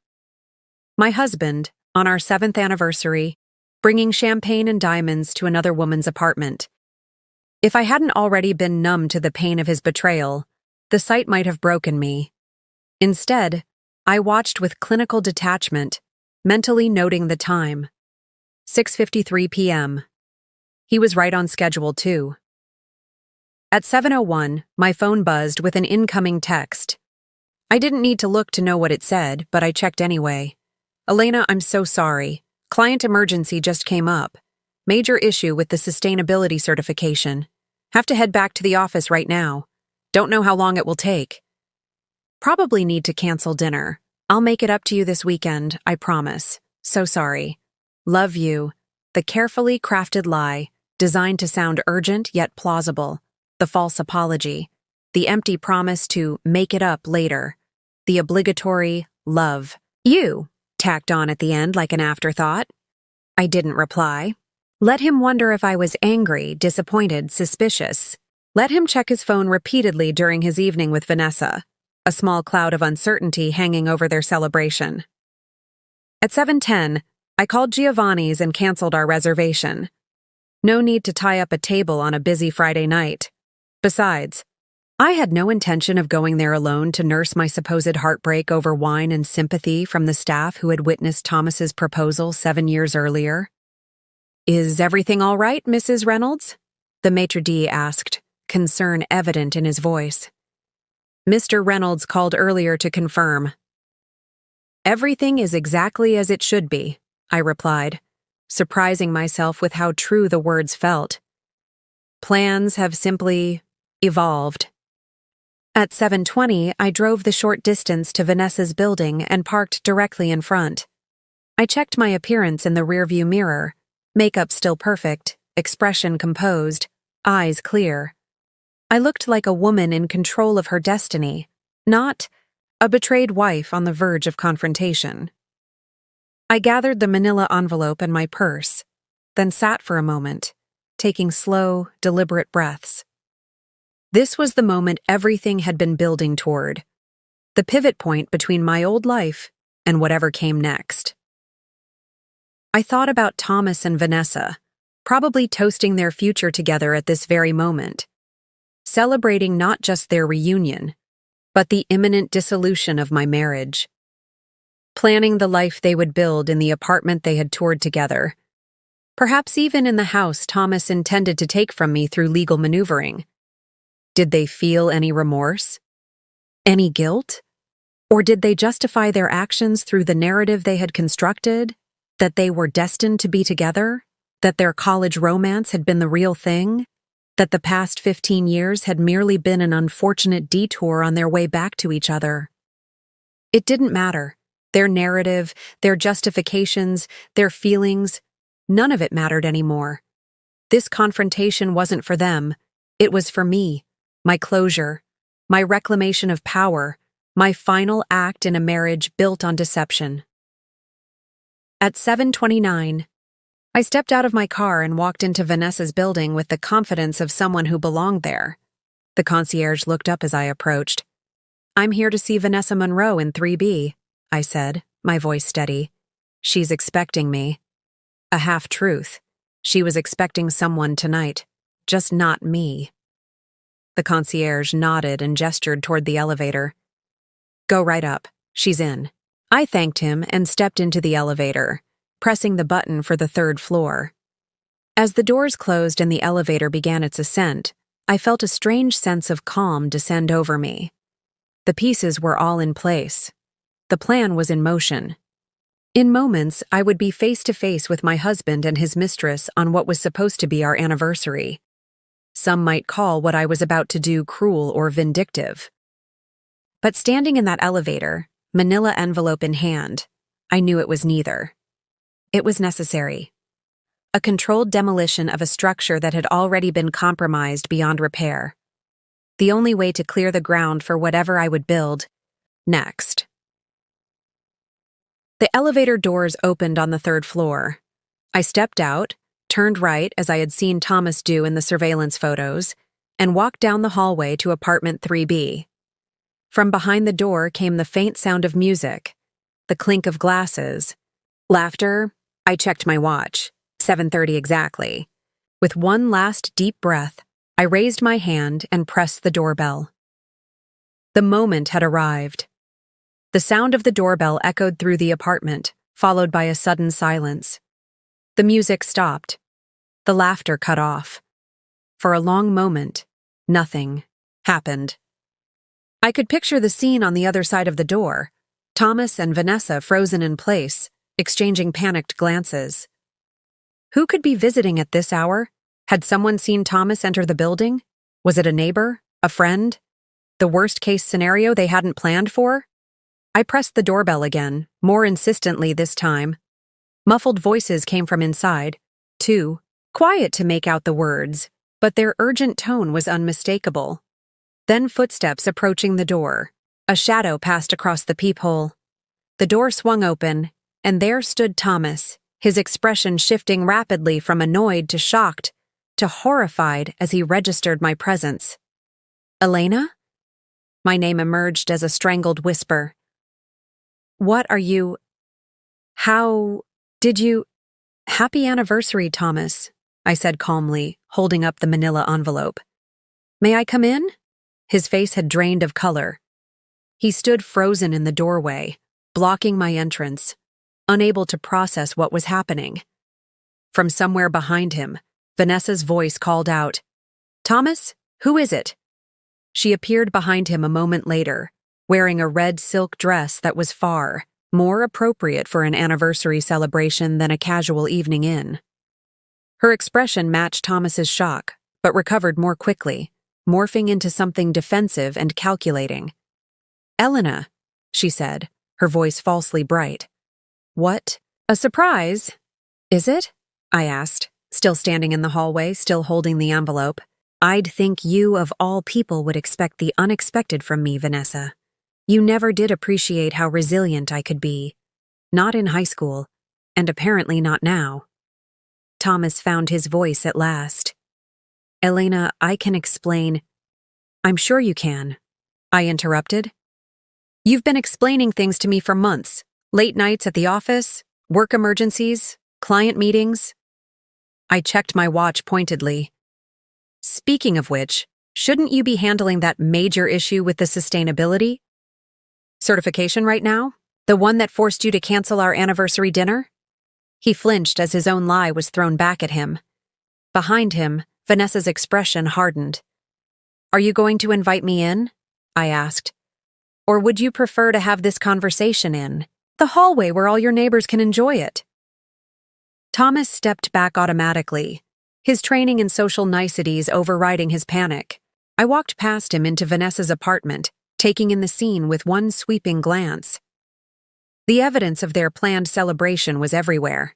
An ice bucket with champagne, the bottle Thomas had brought earlier, now open. 2 glasses, partially filled. A small jewelry box open on the coffee table, the diamond tennis bracelet glittering inside. Music paused mid-song on the stereo. Candles lit around the room, and on the dining table, a cake. Not just any cake, a replica of our wedding cake, down to the architectural details Thomas and I had designed together for our special day, the ultimate desecration of our memories. "You went all out," I observed, gesturing to the elaborate setup. "Our wedding cake. Nice touch." Thomas stepped forward, hands outstretched in a placating gesture. Elena, please. This isn't what it looks like. The absurdity of the statement, standing in a candlelit apartment with another woman on our anniversary, champagne poured, gifts exchanged, might have made me laugh if the situation weren't so painful. No? I asked. It looks like you're celebrating your anniversary with Vanessa instead of your wife. It looks like you bought her a diamond bracelet with our joint funds. It looks like you recreated our wedding cake to mark the occasion. I paused, letting each observation land like a blow. It looks like betrayal, Thomas. Complete and deliberate betrayal. You don't understand, he began, but I cut him off. I understand perfectly. I understand that you've been lying to me for over a year. I understand that you and Vanessa knew each other in college, dated seriously, and reconnected at the alumni event last spring. I understand that you've been planning a future together, looking at apartments, discussing how you'll take our house in the divorce. With each revelation, Thomas's face grew paler. Vanessa, meanwhile, had moved to stand beside him, her shock giving way to calculation as she assessed the situation. How did you... Thomas started, then stopped, realizing the question itself was an admission. Does it matter? I asked. The point is, I know everything. The late nights, the hotel rooms, the weekend trips disguised as business travel, the texts, the plans, all of it. I turned to Vanessa, meeting her gaze directly. And I know about your history too.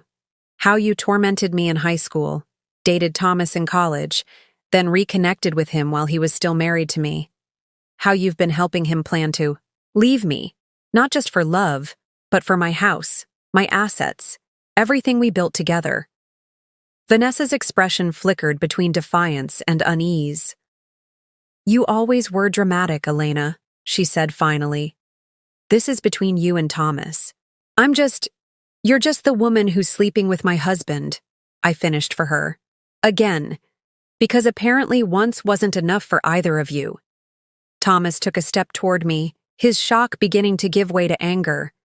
You had us investigated? Had us followed? What kind of person does that? The kind whose husband is cheating on her, I replied evenly. The kind who deserves the truth after 7 years of marriage. The kind who won't be gaslit or manipulated into believing she's crazy for noticing the obvious. I moved to the dining table and set down the manila envelope beside the wedding cake replica. The juxtaposition was perfect. The symbol of our beginning next to the instrument of our end. I brought you an anniversary gift as well, I said, tapping the envelope. Something to mark the occasion properly. Thomas stared at the envelope, dread evident in his expression.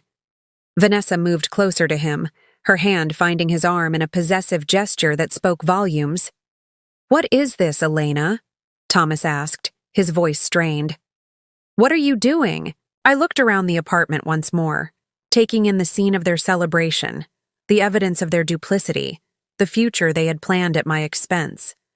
Then I turned back to Thomas, meeting his eyes directly for what I knew would be the last time. I'm ending our story, I said simply.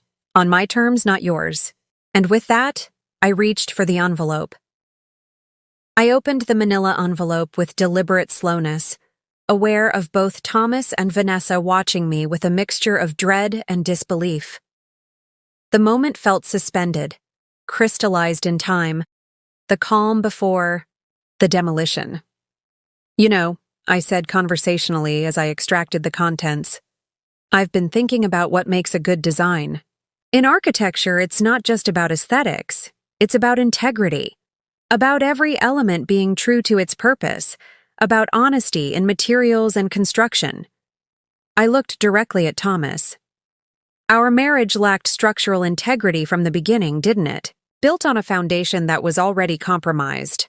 Thomas swallowed visibly. Elena, please. I held up a hand, silencing him. I'm not finished. I laid out the first set of photographs on the table beside the cake. Thomas and Vanessa entering. Her apartment building. Thomas and Vanessa at dinner, his hand on hers. Thomas and Vanessa viewing the downtown condo, planning their future. Quite the portfolio you've been developing, I said, my voice steady despite the churning in my stomach. Very comprehensive. Thomas stared at the photos, his face ashen. You had us followed. It wasn't a question, but I answered anyway. Yes. After months of lies, I needed the truth. And a good architect always verifies their measurements before proceeding. Vanessa stepped forward, her shock giving way to anger. This is harassment. You can't just spy on people. Interesting moral stand from someone sleeping with a married man, I replied, then turned back to Thomas. But the surveillance was just the beginning. Next, I laid out the printouts of their text messages, the plans for their future, the disparaging comments about me, the strategy for how Thomas would leave me while taking as much as possible. Your own words, I said quietly. Your true thoughts about me, about our marriage, about the house we designed together. Thomas reached for the papers with trembling hands. Where did you get these? Does it matter? They're authentic, aren't they? He didn't answer, which was answer enough. I continued laying out evidence, methodical and calm. The yearbook photos showing their college connection. The credit card statements documenting their hotel stays. The receipt for the diamond bracelet now glittering on Vanessa's wrist. A complete record of betrayal, I said, stepping back to survey the display. Architectural documentation of a failed structure. Thomas had gone from pale to flushed, anger beginning to replace shock. So this is why you're here? To throw evidence? In our faces? To what end, Elena? Revenge? Humiliation? What do you want? Clarity, I replied simply. And closure. But most importantly, control over my own story. I removed the final item from the envelope, the divorce papers, already signed by me, with Thomas's signature line highlighted in yellow. I'm not here to fight for a marriage that never truly existed, I said, placing the papers on top of the evidence pile. I'm here to end it cleanly, on my terms, not yours. Thomas stared at the divorce papers, comprehension slowly dawning. You're filing for divorce. I already have, I corrected. These are just for your signature. Everything's fairly standard. Equal. Division of liquid assets, sale of the house with proceeds split equally, each of us keeping our own retirement accounts and personal property. The house, Thomas began, a hint of his earlier calculation returning. I did most of the architectural work. Save it for someone who doesn't know better, I interrupted. We designed that house together, and we both know it. But honestly, Thomas, you can have it. Surprise flickered across his face. What? You can have the house, I repeated. Live there with Vanessa. Fill it with the ghosts of our marriage. I've already moved out.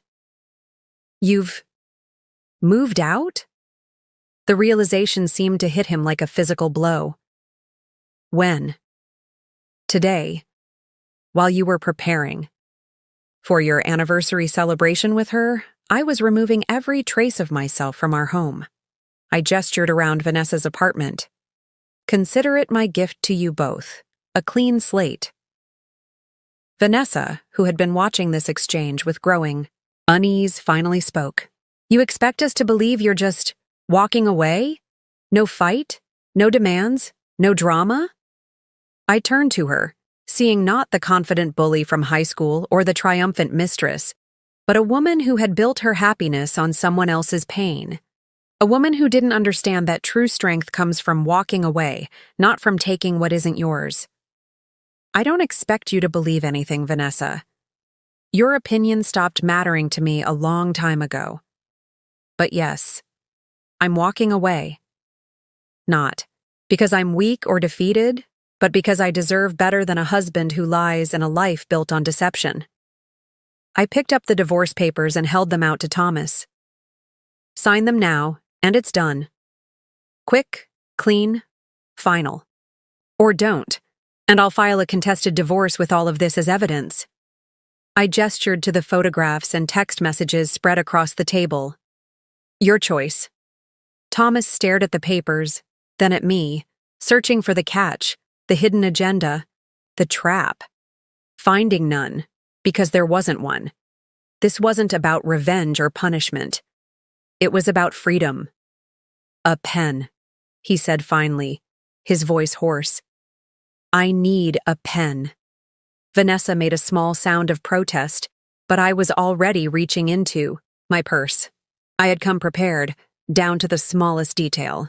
I handed Thomas a pen, the same one he had used to sign our mortgage papers, our joint bank accounts, the countless documents of our shared life. One last signature to end it all. Thomas stood at Vanessa's dining table, divorce papers in one hand, my pen in the other. The moment stretched between us. 7 years of marriage, a decade of history, reduced to the final stroke of a pen. "This is what you really want?" he asked, his voice barely audible. "This is what you really want," I corrected him. You made that clear in every text message, every lie, every night spent with her instead of me. "I'm just finalizing your choice."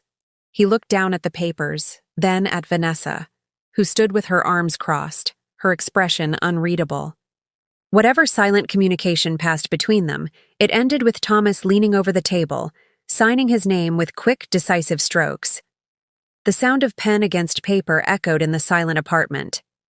With each signature, there were 6. Places marked for him to sign. Something shifted in the atmosphere. The tension didn't dissolve exactly, but transformed. This wasn't a confrontation anymore. It was a conclusion. When he finished, Thomas straightened up and handed the papers back to me. Our fingers didn't touch. "It's done," he said, his voice flat.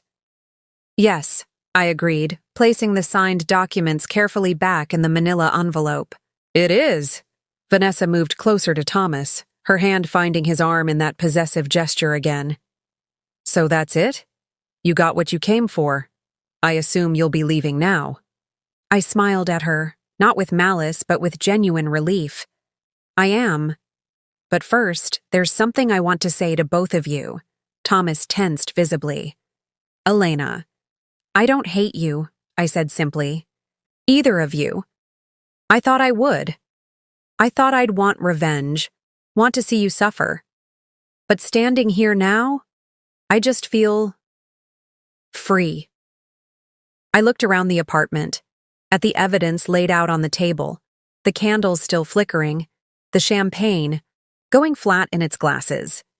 You two have built something together on a foundation of lies and betrayal. That's your choice, and you'll have to live with it. But I refuse to be defined by your choices anymore. Not by Vanessa's cruelty in high school, not by Thomas's deception in our marriage. I turned to Thomas. "You told Vanessa I was pathetic, desperate for validation, obsessed with perfection. Maybe I was. With you, with us, with the life we were building. But not anymore." Then to Vanessa. "And you. You once told everyone I was nothing, that I'd never amount to anything.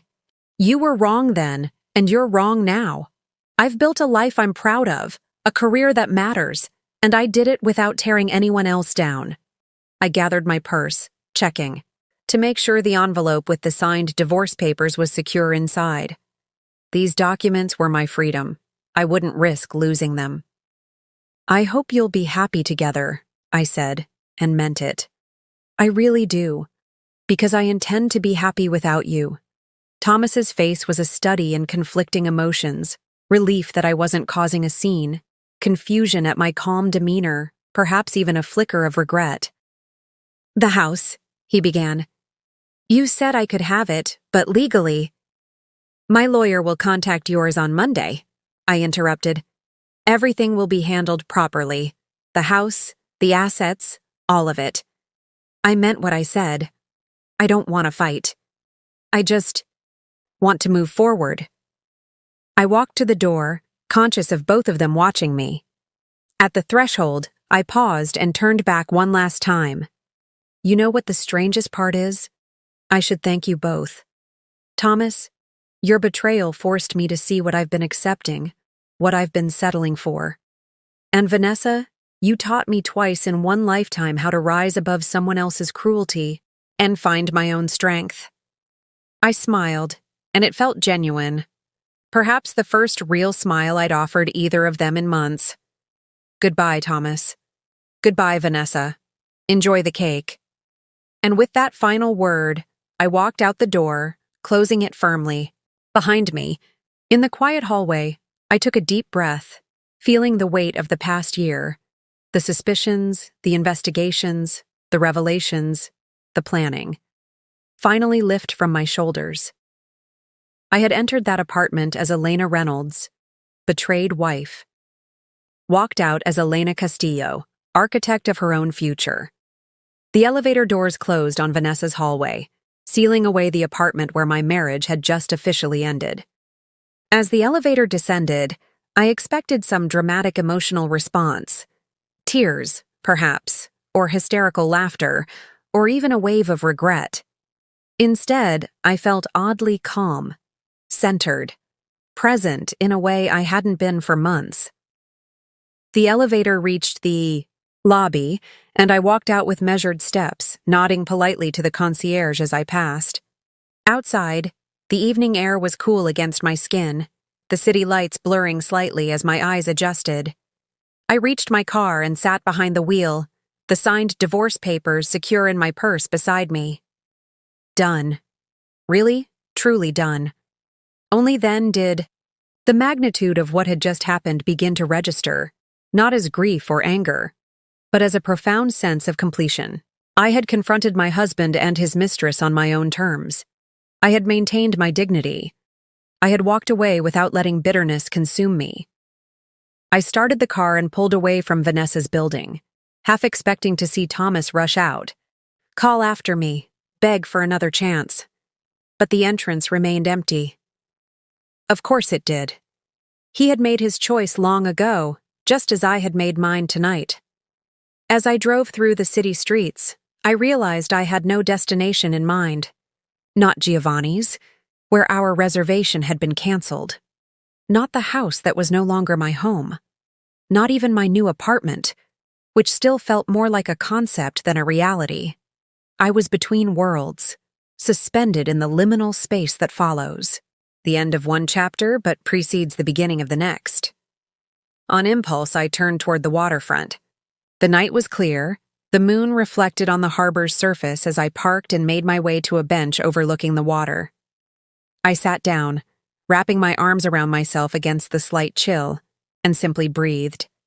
7 years of marriage ended in a handful of signatures. A decade of history concluded in a 20-minute confrontation. The future I had planned redirected in an instant.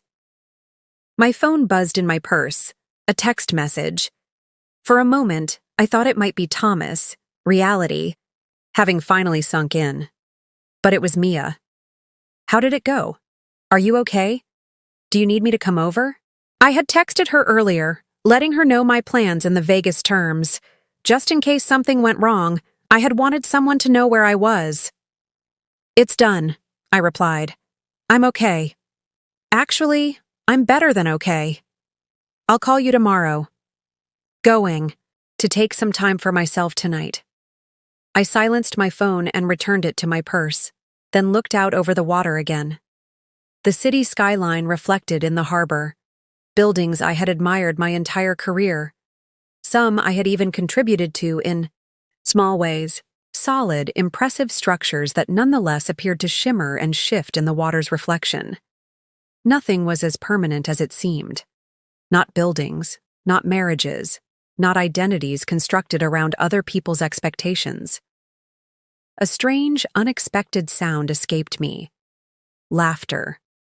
Not bitter or hysterical, but genuine amusement at the absurdity of life's twists. I, Elena Castillo, had spent years trying to design the perfect marriage, the perfect home, the perfect life, only to discover that true perfection lay in the courage to walk away from what wasn't working. I remembered Thomas's cruel assessment of me in his texts to Vanessa, obsessed with perfection, desperate for validation. Perhaps there had been truth in that. Perhaps I had been so focused on creating the ideal facade that I had ignored the crumbling foundation beneath. No more. The facade was gone now, deliberately dismantled by my own hands. What remained was just me. Imperfect, resilient, newly free. I stayed by the water for nearly an hour, watching the moon's path across the sky, listening to the gentle lapping of waves against the harbor wall. The night air grew cooler, but I didn't move. This moment, this first moment of my new life, deserved to be fully experienced, fully felt. When I finally stood to leave, my legs were stiff from sitting. But my mind was clearer than it had been in months. I knew where I was going now, not just physically to my new apartment, but forward, wherever that might lead. I walked back to my car with steady steps, the signed divorce papers in my purse and the future unwritten before me. For the first time in a very long time, I wasn't following someone else's blueprint. I was creating my own, and for now, that was enough. 3 weeks after delivering the divorce papers, I stood in my new loft, surrounded by half-unpacked boxes and furniture arranged in tentative configurations. Morning light streamed through the industrial windows, casting geometric patterns across the wooden floors. I held a mug of coffee, surveying what would become my new drafting area.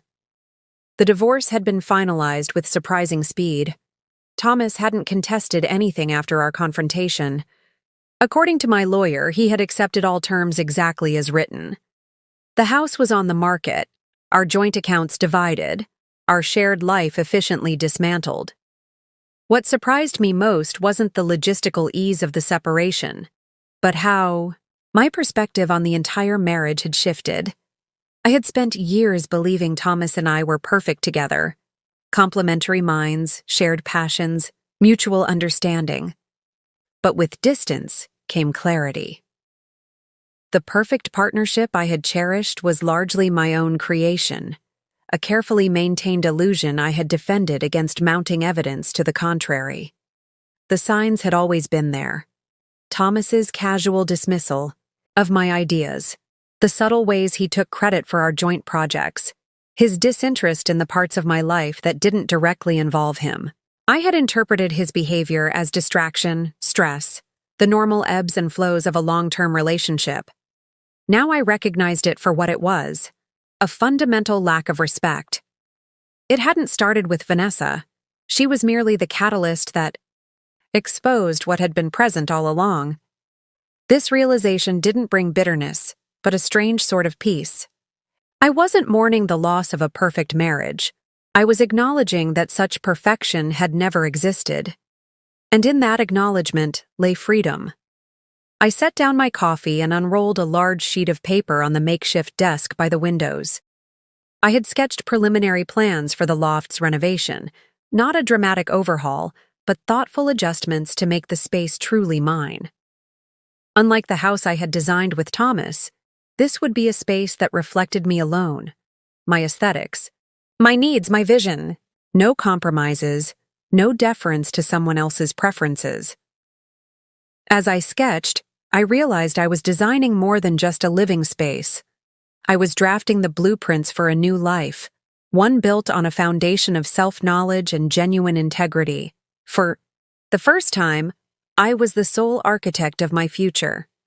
And the possibilities were endless.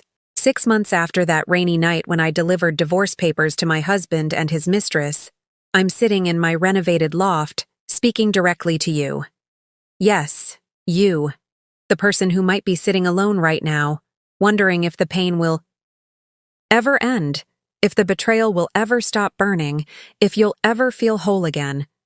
I'm here to tell you, it does. It will. You can. The journey from that night to this moment wasn't easy.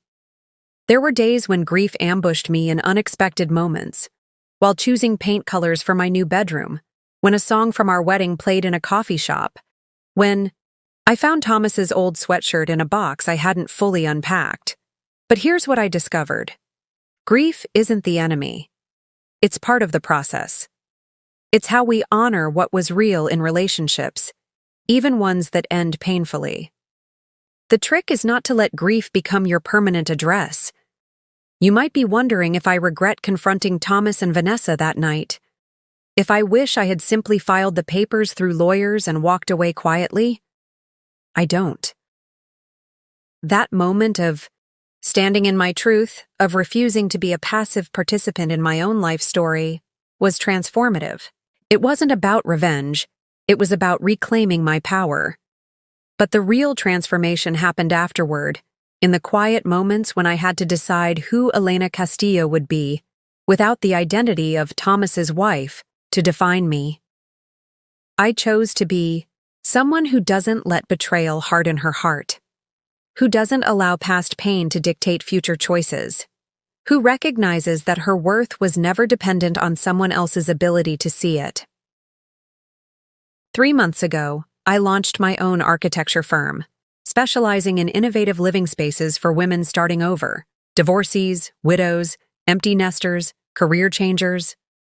Women navigating major life transitions who need homes that support their transformation, not just shelter their belongings. Last month, I reconnected with a former colleague for coffee. It turned into dinner, then another dinner. I don't know where it's heading, and for the first time in my adult life, I'm okay with that uncertainty. I'm not rushing to design the entire structure before the foundation has even set. So if you're watching this because your own marriage is crumbling, because you've discovered betrayal, because you're standing at the precipice of profound change, I want you to hear me. This ending is not your failure. It's a redirecting, a chance to build something authentic on a foundation of truth. The hardest lesson I learned wasn't about Thomas or Vanessa or even marriage. It was about myself, about how I had compromised my own standards, ignored my instincts, and constructed an elaborate facade rather than facing reality. Never again. You deserve someone who chooses you every day, not just when it's convenient. You deserve honesty, even when it's difficult. You deserve love that doesn't require you to make yourself smaller, to look the other way, to accept less than what you give. Most importantly, you deserve your own unwavering support. Be as kind to yourself as you would be to your dearest friend, facing the same situation. Forgive yourself for not seeing the signs earlier, for hoping things would change, for staying longer than you should have. The architect in me wants to leave you with this. When a structure is built on a compromised foundation, no amount of beautiful design can prevent its eventual collapse. But from the rubble, you can gather the materials to build something new, something stronger, truer, and uniquely yours. I did. And you can too. My name is Elena Castillo. I am an architect, of buildings, yes, but more importantly, of my own life. And today, standing in this space I created for myself, I am more whole than I ever was in a marriage built on lies. Whatever chapter you're in right now, know this. Your story isn't over. It's simply taking an unexpected turn toward the person you were always meant to become. Up next, you've got 2 more standout stories right on your screen. If this one hit the mark, you won't want to pass these up. Just click and check them out. And don't forget to subscribe and turn on the notification bell so you don't miss any upload from us.